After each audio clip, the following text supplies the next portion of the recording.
اگر نبی سے ہے الفت چلو غدیر چلیں، چلو غدیر چلیں، چلو غدیر چلیں۔ اعوذ باللہ من الشیطان الرجیم،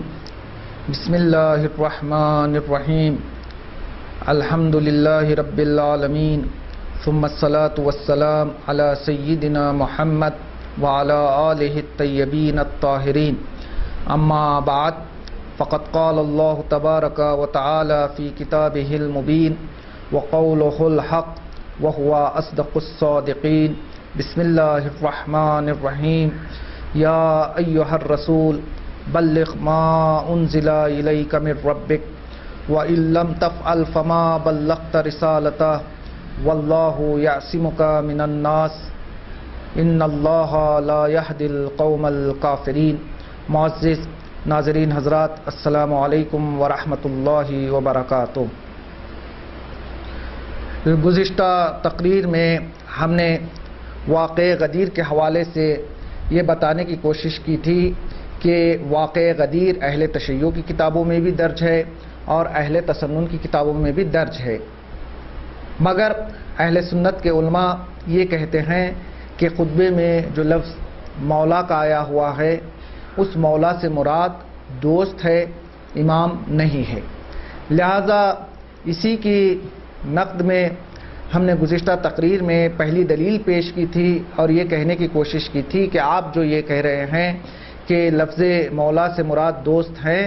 اگر لفظ مولا سے مراد دوست ہے تو پھر آیت میں یہ کیوں کہا جا رہا ہے کہ یا ایھا الرسول بلغ ما انزل الیک من ربک وَإِن لَّمْ تَفْعَلْ فَمَا بَلَّغْتَ رِسَالَتَهُ، کہ اے رسول وہ پیغام دے دیجئے، وہ پیغام پہنچا دیجئے جس پیغام کو ہم نے نازل کیا ہے۔ اگر آپ نے اس پیغام کو نہیں پہنچایا گویا آپ نے رسالت کا کوئی کام ہی انجام نہ دیا۔ لہذا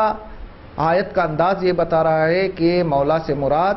دوست نہیں ہے بلکہ مولا سے مراد امام ہے۔ یہ پہلی دلیل تھی۔ چلیے آج دوسری دلیل کی طرف چلتے ہیں کہ آپ جو یہ کہہ رہے ہیں کہ لفظ مولا سے مراد دوست ہے، اگر لفظ مولا سے مراد دوست ہے اور رسول اسلام کو غدیر میں صرف دوستی کا اعلان کرنا تھا تو پھر آیت میں یہ کیوں ارشاد ہو رہا ہے کہ واللہ یعصمک من الناس، اے رسول آپ ڈریے مت، آپ پیغام کو پہنچائیے، اللہ آپ کی حفاظت فرمائے گا، اللہ آپ کو لوگوں سے بچائے گا۔ یعنی آیت کا یہ فقرہ بتا رہا ہے کہ یہاں دوستی کا اعلان نہیں ہے بلکہ خدا کا حکم کسی ایسے پیغام کو پہنچانا ہے کہ جس پیغام کو پہنچانے کے بعد کچھ لوگوں کے ناراض ہونے کا یا کچھ لوگوں کی مخالفت کا اندیشہ موجود ہے۔ لہذا آیت کا دوسرا جملہ بھی دوسری دلیل کی طور پر میں پیش کرنا چاہوں گا اور یہ پوچھنا چاہوں گا کہ اگر لفظ مولا سے مراد دوست ہی ہے تو پھر آیت میں یہ بات کیوں ہو رہی ہے کہ اے رسول آپ پیغام پہنچائیے لیکن خدا آپ کو لوگوں سے بچائے گا۔ ہماری تیسری دلیل دیکھیں، جب رسول اسلام خطبہ دے رہے ہیں تو ہماری کتابوں میں بھی درج ہے اور اہل تسنن کی کتابوں میں بھی درج ہے کہ خطبے سے پہلے رسول اسلام نے اپنے اولا ہونے کا تمام لوگوں سے اقرار کروایا اور یہ پوچھا کہ کیا میں تم پر تمہارے نفسوں سے زیادہ اولویت نہیں رکھتا ہوں؟ تو سب لوگوں نے جواب دیا کہ بلا یا رسول اللہ، ہاں اے رسول آپ ہم پر اپنے نفسوں سے زیادہ اولویت رکھتے ہیں۔ یعنی اعلان ولایت سے پہلے اپنی اولویت کا اقرار لینا یہ بتاتا ہے کہ اولویت کے بعد جو مسئلہ بیان ہونے والا ہے وہ بھی ولایت سے مربوط ہے، دوستی سے مربوط نہیں ہے۔ چلے ہماری چوتھی دلیل، جو لوگ یہ کہتے ہیں کہ لفظ مولا سے مراد دوست کے معنی ہیں، میں ان سے کہنا چاہوں گا اگر لفظ مولا سے مراد دوست کے معنی ہیں تو پھر واقع غدیر کے بعد جتنے شعراء نے غدیر کے حوالے سے اشعار کہے سب نے اپنے کلام میں مولا سے مراد ولایت اور امام کے معنی کو لیا۔ یعنی جو لوگ غدیر میں موجود تھے، جن لوگوں نے رسول اسلام کی زبان سے من کنت مولا فہذا علی مولا سنا، ان لوگوں نے واپسی کے بعد جتنے اس واقعے کے حوالے سے اشعار لکھے، سب میں مولا سے مراد ولایت کو لیا۔ لہذا ان شعراء کا کلام بتا رہا ہے کہ لفظ مولا سے مراد دوست نہیں ہے، بلکہ لفظ مولا سے مراد ولایت اور امامت ہے۔ ہماری پانچویں دلیل یہ ہوگی کہ آپ جو یہ کہہ رہے ہیں کہ لفظ مولا سے مراد دوست ہیں، اگر لفظ مولا سے مراد دوست ہوتا تو پھر رسول اسلام کا خطبہ ختم ہوتے ہی کچھ لوگ آگے بڑھے اور امام کی خدمت میں تبریک پیش کرنے لگے۔ جیسے تاریخ کا مشہور جملہ بھی ہے، ایک صحابی آگے آتا ہے اور یہ کہتا ہے کہ بخن بخن لکا ابن ابی طالب اصبحت و امسیت مولایا و مولا کل مؤمن و مؤمنہ، مبارک ہو اے ابو طالب کے بیٹے، آج سے تم میرے اور تمام مومنین اور مومنات کے مولا بن گئے ہو۔ یعنی یہ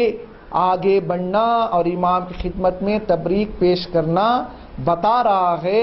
کہ من کنت مولا فہذا علی مولا میں مولا سے مراد دوست نہیں ہے، بلکہ مولا سے مراد امامت اور ولایت ہے۔ چلیں دوسری دلیل کی طرف آگے بڑھتے ہیں۔ تاریخ بتاتی ہے، گرچہ کچھ کتابوں میں واقعہ یوں درج ہے کہ اسی وقت حارث بن نعمان فہری نے اشکال کیا تھا اور یہ سوال کیا تھا کہ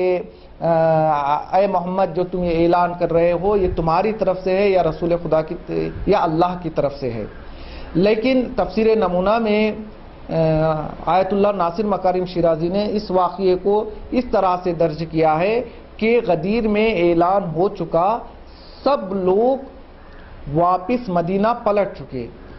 لیکن حارث بن نعمان فہری اس وقت مسافرت پہ تھا۔ جب یہ واپس مدینہ آیا تو اس نے لوگوں سے سنا کہ رسول اسلام نے غدیر میں اپنا جانشین انتخاب کر لیا، لہٰذا یہ جو سفر سے تھکا ہوا آیا تھا، بجائے اس کے کہ یہ گھر جاتا، یہ گھر جانے کی بجائے مسجد کا رخ کرتا ہے، اور مسجد میں اسے اتنا بھی وقت نہیں ملتا کہ وہ اپنے جانور کو باندھے، اپنے جانور کو بغیر باندھے ہوئے وہ مسجد کے اندر جاتا ہے، اور جانے کے بعد کیا دیکھتا ہے کہ مسجد میں رسول اسلام ہیں اور رسول اسلام کے بغل میں مولا کائنات بیٹھے ہوئے ہیں۔ جاتے ہی یہ وہاں پر احتجاج کرتا ہے، رسول اسلام سے سوال کرتا ہے کہ اے محمد یہ چیز جو تم نے غدیر میں بیان کی ہے یہ چیز تمہاری طرف سے ہے یا اللہ کی طرف سے ہے؟ پیغمبر اسلام نے اسے کہا کہ یہ چیز میرے طرف سے نہیں ہے بلکہ یہ چیز اللہ کی طرف سے ہے۔ پھر حارث بن نعمان فہری کہتا ہے کہ اگر یہ چیز یعنی قبل اس کے کہ یہ اس چیز کو پوچھے کہ اگر یہ چیز اللہ کی طرف سے ہے تو اللہ سے کہو کہ مجھے عذاب نازل کریں۔ حارث بن نعمان فہری رسول خدا سے یہ کہتا ہے کہ اے محمد تم آئے، تم نے کہا کہ نماز پڑھو، ہم نے اس بات کو قبول کر لیا، ہم نے نماز پڑھی۔ تم آئے، تم نے کہا روزہ رکھو، ہم نے روزہ رکھ لیا۔ تم آئے، تم نے کہا حج کرو، ہم نے حج کر لیا۔ پھر اس کے بعد کہتا ہے کہ ھذا الشیء الذی اعلنتہ فی غدیر ھذا الشیء منک ام من اللہ، یہ چیز جو تم نے غدیر میں اعلان کی ہے یہ چیز تمہاری طرف سے ہے یا اللہ کی طرف سے ہے؟ تو رسول اسلام نے کہا کہ یہ چیز اللہ کی طرف سے ہے۔ تو پھر حارث کہتا ہے کہ اگر آپ یہ کہہ رہے ہیں کہ یہ چیز اللہ کی طرف سے ہے تو پھر دعا کرو کہ اللہ مجھ پر عذاب نازل کرے۔ پیغمبر اسلام دعا کے لیے ہاتھ بلند کرتے ہیں اور آسمان سے عذاب نازل ہوتا ہے اور حارث واصل